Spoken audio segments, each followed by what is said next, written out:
Please sit down. Thank you. I don't know who's coming. I want to thank you, Councilwoman Beck. You know, look, what I said to her on the way out, the thing that bothers me the most when veterans aren't looked out for because of what we owe them is every single solitary veteran deserves to be treated with dignity. They shouldn't have to ask for a damn thing. It shouldn't be, can you help me? It's, I've got a problem, and we should say, how can we help? And so I thank you for your service. I thank you for all of you who are here for your service. And I hope, I hope that hearing you will inspire more veterans to do exactly what you're doing. Sign up for the benefits and support you have earned. What I found with my son, what I found with my friends, I found with the generation of Vietnam, there's this notion that you shouldn't ask for anything. You're military. You don't ask for anything. You just serve. You should be asking. You should be letting us know. You should let us know what is bothering you, what is the problem, because we owe it to you. It's great to be here in Fort Worth at the Resource Connection, and I'm able to spend time with Mayor Parker earlier very briefly. I want to thank her for the passport into town, and I also want to thank Judge Whitley and all the city and council members, city council and county council members as well here today. I want to thank you. I often tell the story. I got elected to the county council in my state. We have we're like a miniature Illinois. We have one state with 60% of the population. So a councilman has a district 7 times as big as a House member and 3 times as big as a state senator. And I did not want to run, but I ran just to show the flag, and unfortunately I won. And they reapportioned me. It was in 1970. I got reapportioned from a 4-year term to a 2-year term because the opposition party saw more in me than I saw in me.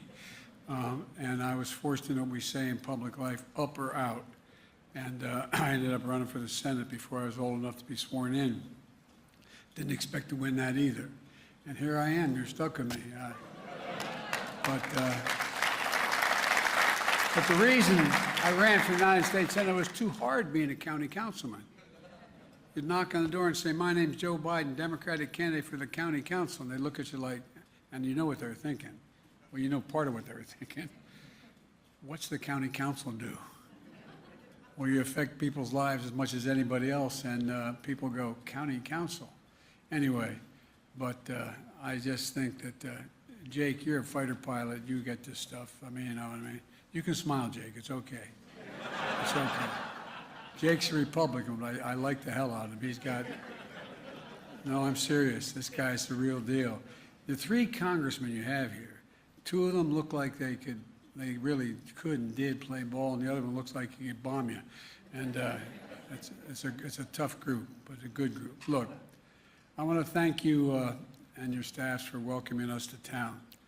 It's a one-stop shop connection for people in this county to the services and benefits they need, and that's important. And I'm here today to talk about the critical community it serves, our veterans, their families, caregivers, and survivors. I'm joined today by the bipartisan group of Texas reps that are here and who care deeply about these issues. Congressman Mark Veazey is, I want to thank him so much for giving me the passport into his district here. And I want to let them know how proud I am to sign into law the bill to create a national monument to Medal of Honor winners and recipients and the values they represented. It was a very important thing you did. And Congressman Colin Lowry, I want to thank you for your work in the Veterans Affairs Committee and the House of Representatives, particularly your leadership dealing with veterans' mental health issues. And Congressman Jake Ellzey, a member of the House Veterans Committee, a veteran himself, served 20 years in the United States Navy, multiple combat tours as well. Congressman, thank you all for being here and for allowing me to be with you and continuing to serve our country. You know, I've often said, and I mean it sincerely from the bottom of my heart, veterans are the backbone, the spine, the sinew of who we are in this country. 1% of you these days, 1% of you serves all the rest of us. And the 99% who aren't with you deserve to treat you with the dignity and respect and service that you deserve. You're the best of us, and we owe you.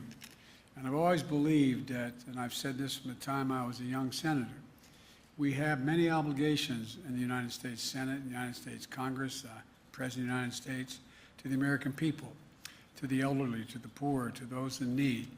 But we only have one truly sacred obligation, and I mean this, sacred obligation. That is to train and equip those we send into harm's way and care for them and their families when they come home. Only a small percentage, I said, deserve and claim the title of veteran. More than 1.4 million of them are living here in Texas. That's about 6.5% of your population. And to be a veteran is to have endured the survival and survived challenges most Americans will never know. And you have done it, and you've done it for all of us, all of us. A week ago, during my State of the Union message in Washington, I spoke about the bipartisan unity agenda. 4 big things I think all of us, Democrats, Republicans, Independents, can agree on and rally around. One is dealing with the opioid epidemic, which is stealing the lives of so many people. 2, mental health for our children that are in the wake of all that's happened because of COVID and all the consequences. There's over 1 million people out there who are no longer sitting at the kitchen table this morning because of COVID, and people worry about that, and the kids particularly. 3rd is ending cancer as we know it, which I'm confident we can do. And 4th is supporting our veterans, fully supporting them. These issues unite us because they impact America in every single solitary state. Issues that go beyond partisan politics because they're about people, our neighbors. Caring for our veterans has been a central focus of my administration since day one. And for the last year, the Department of Veterans Affairs, led by Secretary McDonough, has been the linchpin of our government-wide push to make life better for American veterans. Providing assistance through this pandemic like job training and housing. We're helping lower-income veterans access VA care debt-free. We're expanding access to health care services for women veterans and the LGBTQ community veterans. We're implementing a plan to bring down the rate of suicide among service members and veterans. You know, it's sad to say, but to this day, we average 17 veterans a day commit suicide. Every single day. More than get killed in combat every single day. It's an absolute tragedy that demands not only a whole of government approach, but a whole of country working together to deal with this issue.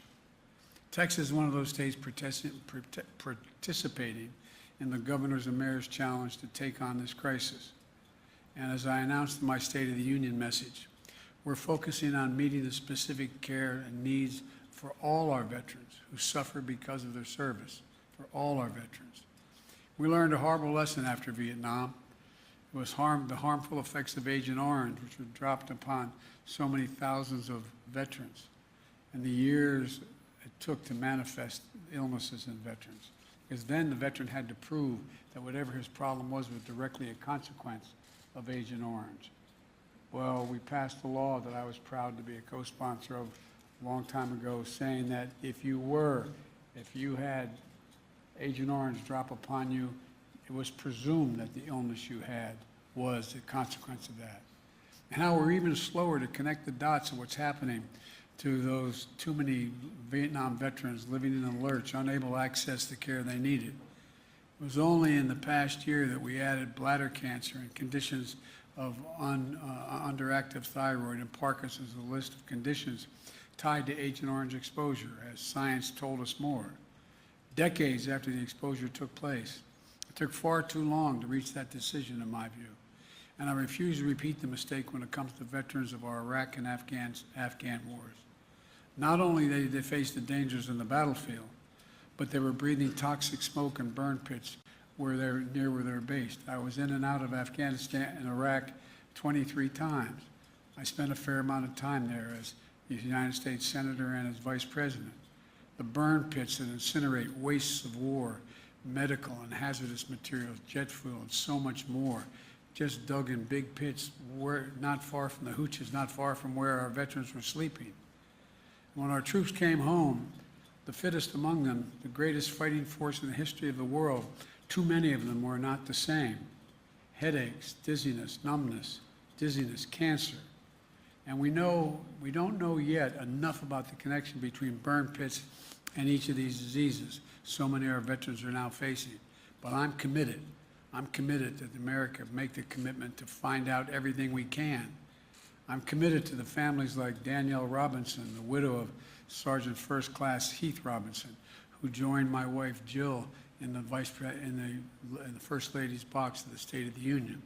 Sergeant Robinson was born a soldier, Army National Guard, combat medic in Kosovo and Iraq, stationed at the same bases and around the same exact time as my son, Major Bo Biden, United States Army. In Baghdad, Sergeant Robinson was stationed yards from burn pits the size of football fields. And back home in Ohio, Danielle and their little girl waited for him to come home, to coach the soccer team, to build Legos. But when he finally came home, cancer likely caused prolonged exposure to the burn pits, ravaged his lungs and his body. A soldier who could bench press 315 pounds, squat 400 pounds, run 2 miles in 12 minutes, would be bent over in a bathroom gasping for air. Danielle, working full-time, turned to become a 24/7 caregiver, scared to leave him alone for even a minute. He was just 39 years old when she held his hand as he took his last breath. But Danielle said he never stopped fighting, and neither did she. She kept fighting for his memory, in his memory, for our veterans and their families are going through the same thing today. Families like hers, like so many of yours, you're the reason why we're doing everything we can. We've increased funding for VA research to study the health effects of toxic exposure in the military. We're speeding up the process to identify and address adverse impacts of military-related environmental exposure. We're following the science in every case, but we're also not going to force veterans to suffer in limbo for decades if the science is even if it's evenly divided. When the evidence doesn't give a clear answer one way or another, the decision we should favor is caring for our veterans while we continue to learn more, not waiting. So I directed the VA to move quickly to review more of the cancers and provide determinations on whether or not they're presumed to be service-connected within 90 days. And by the way, you saw what happened when at 9/11 when the buildings went down in New York. You saw the thousands of firefighters who, in fact, were because of the toxic smoke they inhaled.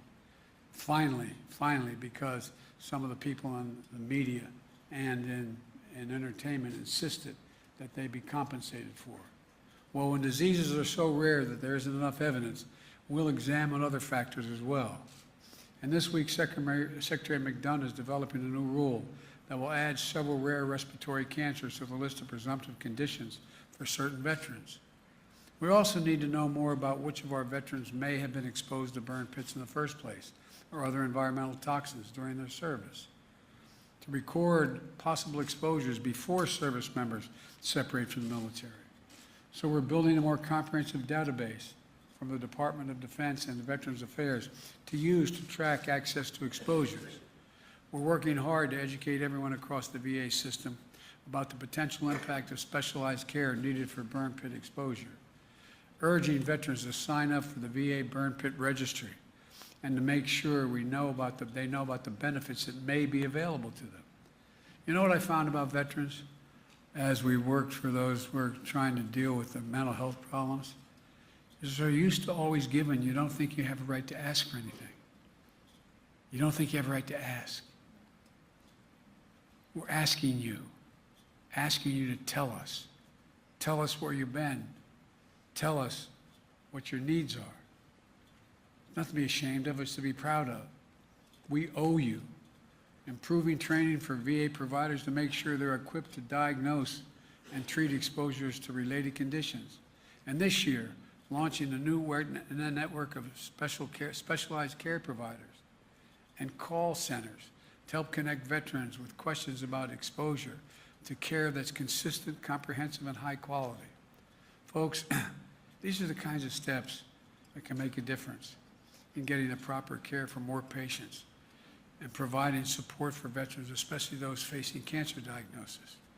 And every one of you know, the earlier cancer is diagnosed, the greater the prospect of dealing with it, the greater the prospect of curing it. It reinforces the new goal of my cancer moonshot, to cut cancer deaths, the death rate by 50% over the next 25 years at a minimum, to create more supportive experience for all the patients and families. Secretary McDonough is part of my newly formed Cancer Cabinet. The Department of Veterans Affairs is an essential part of our whole of government initiative because we're going to invest billions of dollars solving this problem to turn cancers from death sentence into treatable diseases. These are all the things my administration is moving on. We're not waiting. We're not waiting. But some of the most important next steps need congressional action. Both the United States House of Representatives and the Senate have bills in motion that would extend eligibility period for VA care for burn pit-related health impacts from 5 years to after leaving the military to a minimum of 10 years. That would open enrollment to all veterans who served in Iraq and Afghanistan. And in February, the Senate passed their bill to do just that, unanimously, Democrat and Republican. And the House bill that passed just last week would do even more, expanding health care, mandating research, reforming the process of determining presumptions, and adding more conditions to the list of presumptive care. Both of these bills have bipartisan support. These are the bills that unite the American people. These are the bills that will deliver necessary care for our veterans and their families. And let's get those bills to my desk so I can sign them immediately. Immediately. Folks, we have a sacred obligation as a nation. I promise Danielle Robinson, and I promise all of you here today, that we'll do better. We must. We owe you. We owe you. I can't say enough about the veterans community. And there's a famous expression by a famous English poet who said, "They also serve who only stand and wait."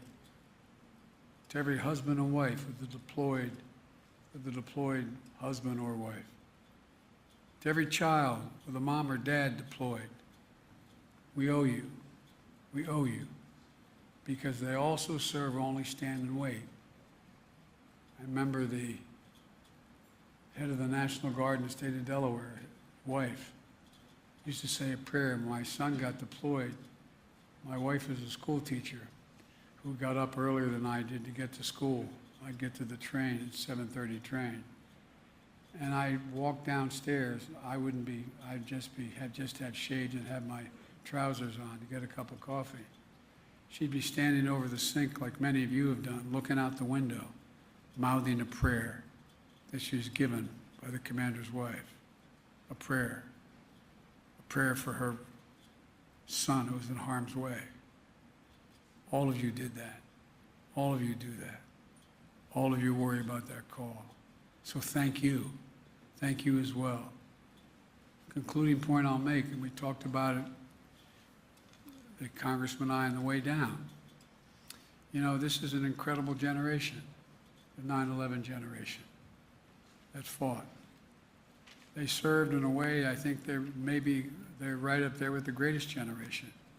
Because they not only got deployed once, but sometimes twice, 3, 4 times into harm's way. They come home and go back.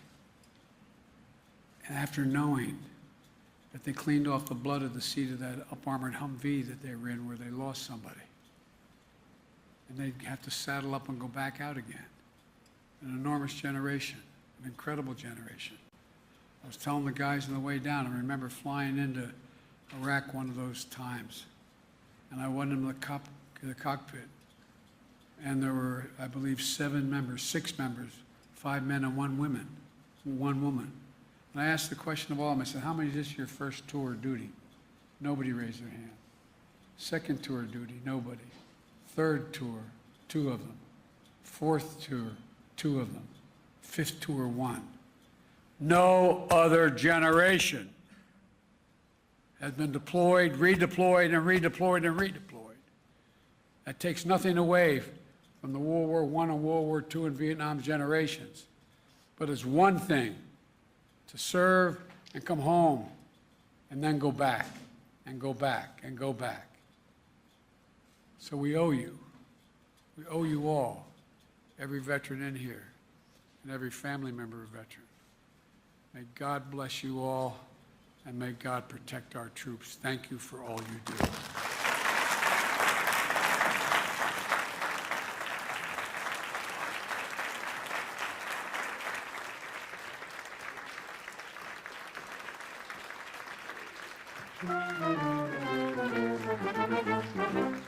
Thank you.